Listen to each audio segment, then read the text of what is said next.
Thank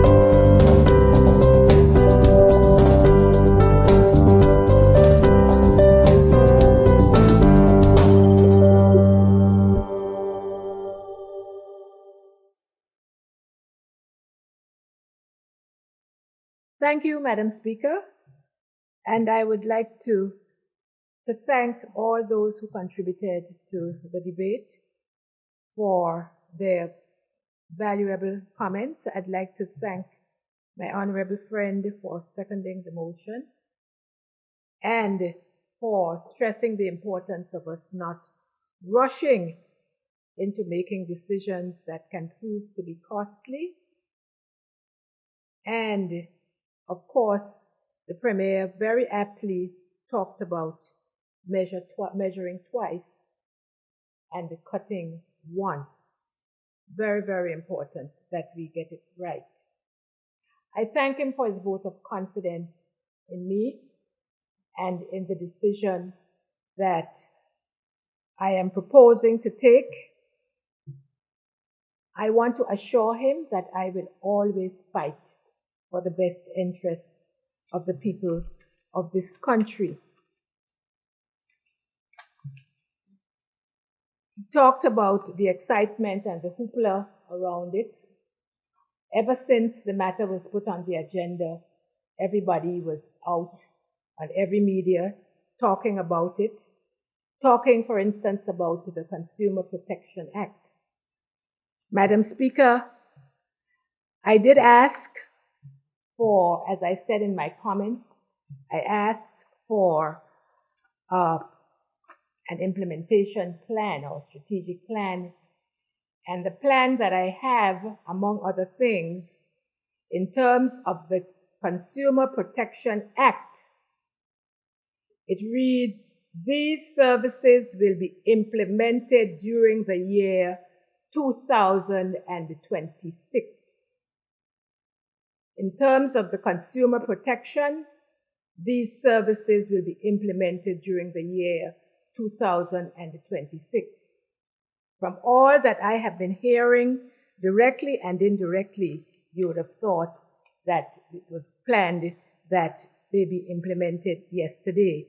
But I want to reiterate my commitment to the Consumer Protection Act and indeed all the acts that fall under the Trade Commission. As I said before, I have no intention of proposing that the act be repealed.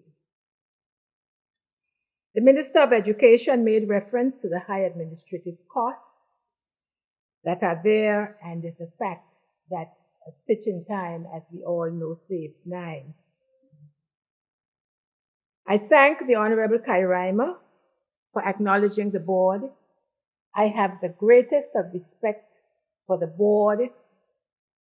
I have the greatest of respect for the chairman, with whom I've had several discussions at length, and I hope to continue to have further discussion with him to make sure that we get this right. Madam Speaker, I talked about the Investment Act and the fact that some areas of this act conflicted in terms of government and policy. I just want to read you just a few, if you would bear with me. This act that was passed in 2021, and I would encourage the public to read it. If you look at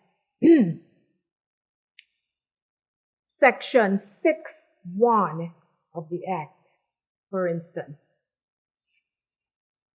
the Commission, on behalf of the government, the Commission may, on behalf of the government, enter into a legally binding performance agreement with any foreign investor seeking approval under this Act to agree on matters related to the contributions of the investment to the development objectives of the territory.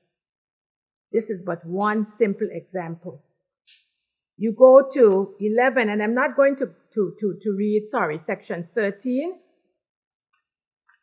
In considering the application for approval of investment and in addition to any other provisions of this Act, the Commission shall consider the net benefit for the territory, taking into account the contribution of the investment to the national development, economic growth, public policy, and national security objectives of the territory.